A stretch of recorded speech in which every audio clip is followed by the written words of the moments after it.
Missing mother of two, Nicola Bulley, continues. Fresh information has been handed to police concerning two individuals who were seen acting suspiciously the day before her disappearance. In this video, I'll be taking a look at these eyewitness accounts and sharing my own views on where we stand currently with the investigation. Two suspicious men spotted by witness near missing Nicola Bulley's dog walking route as police are handed new CCTV. A witness told police he spotted two men acting suspiciously close to Nicola Bulley's dog walk route the day before she disappeared. It came as police took CCTV footage from a garage in St Michael's on Wire covering the 24 hours before the last sighting of the mum. A witness came forward after spotting the pair outside the local church. Significantly, the same person told police he saw one of the men in the vicinity of her usual route on the morning she vanished. Police have also been handed new CCTV footage from a garage covering the 24 hours before Nicola was last seen. The mum of two, 45, went missing while walking her dog Willow more than 2 weeks ago in St Michael's on Wire. Detectives visited St Michael's garage last Thursday, requesting CCTV footage from the day before she vanished. They had already taken images from the day of her disappearance. A garage worker who asked not to be named said, quote, "Two smartly dressed officers, a man and a woman, came in to follow up. They wanted the CCTV from the day before Nicola vanished and to take statements of any activity we had seen from that day. These officers were different to the ones in uniform. They seemed to be very assertive." The employee said of the church sighting, quote, "I know who the witness is and he has already called the police about what he saw. But he said he wanted to make sure they were chasing this up, so I asked the officers about it and they said they were following it up."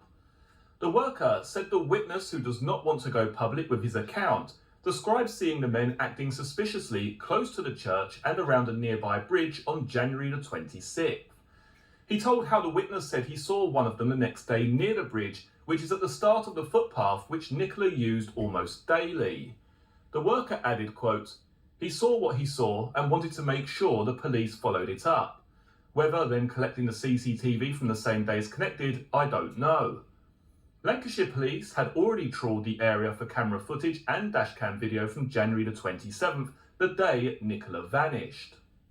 But as the hunt for Nicola now enters the 17th day, officers are widening the search as part of their ongoing inquiries. The CCTV system at St Michael's garage, which is on the main road running through the village, covers one of the key exit points from the fields where Nicola went missing.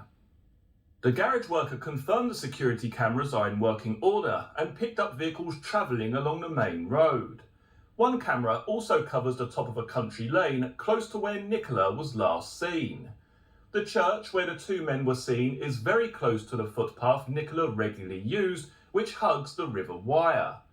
The move for additional footage suggests police are becoming more open to the possibility that a mortgage advisor was snatched rather than their main working hypothesis that she fell into the River Wire in a tragic accident. It comes after Nicola's distraught partner, Paul Ansell, 44, revealed his own fears that a local is keeping secret about what happened to her. He said he is, quote, 100% convinced that his partner of 12 years did not fall into the river. Yesterday, a police helicopter was spotted landing several times upstream near Garstang, while search teams were seen checking the river closer to the Irish Sea.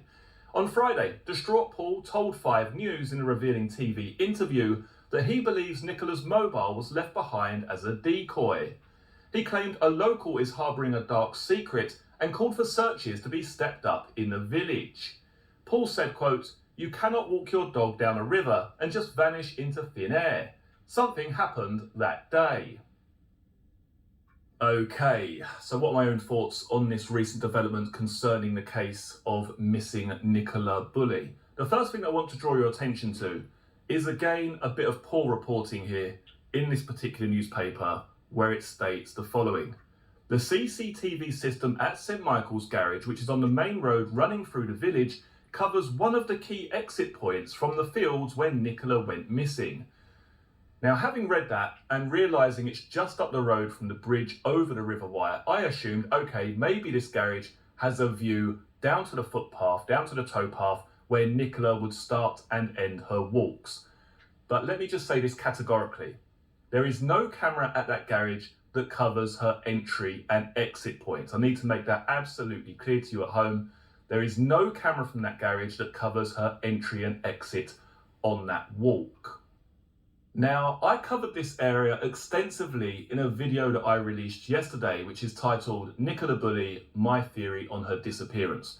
The towpath, the footpath, the area where Nicola Bulley would start and end this walk is not covered by CCTV. Yet this hasn't been mentioned by the police. This hasn't been put out there in the media. It's not some big headline. It seems to be completely overlooked and overshadowed. And all these other CCTV cameras of the upper field and cameras here, cameras there, dash cam footage. Why are they not talking about the fact that they didn't see Nicola Bulley start this walk and they didn't see where she would have ended it? What do you think the police are going to do when they turn up there originally? There's a missing person. They get to the scene. There's a bench. There's a harness and a phone in the vicinity of that bench, and it's next to the river. The first thing that they're going to do is speak to her partner, Paul, and say, where was she heading? Which direction was she heading from? And where was she going after this walk? He would say, she dropped the kids off at school. She would have walked over the bridge, up the towpath, and the walk would have continued on from there. And on her way back, she would have followed the same route as shown by her Strava account, by the previous walks that she has taken in that exact area.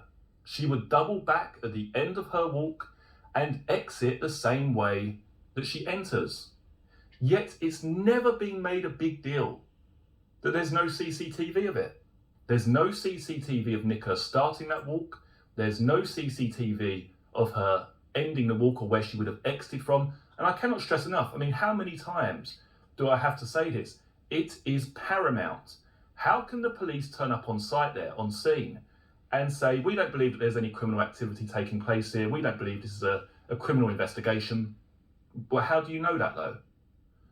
What, just because there are a couple of items next to a river? Is that why you're making that assumption? Because you don't have anything evidentially speaking to suggest that this woman hasn't been abducted. You haven't sealed off the scene. You've done some evidence gathering, I believe. You've done some evidence gathering at the bench. Well, what does that mean? Picking up the lead and harness? Does that mean dusting for prints? Does that mean sealing off the area? Because it doesn't, does it? They've immediately got there and thought, okay, this woman's fallen into the river, end of story. They came out straight away and said, this woman, we believe, has fallen into the river. We're open to other possibilities, but we don't believe that this is a criminal investigation.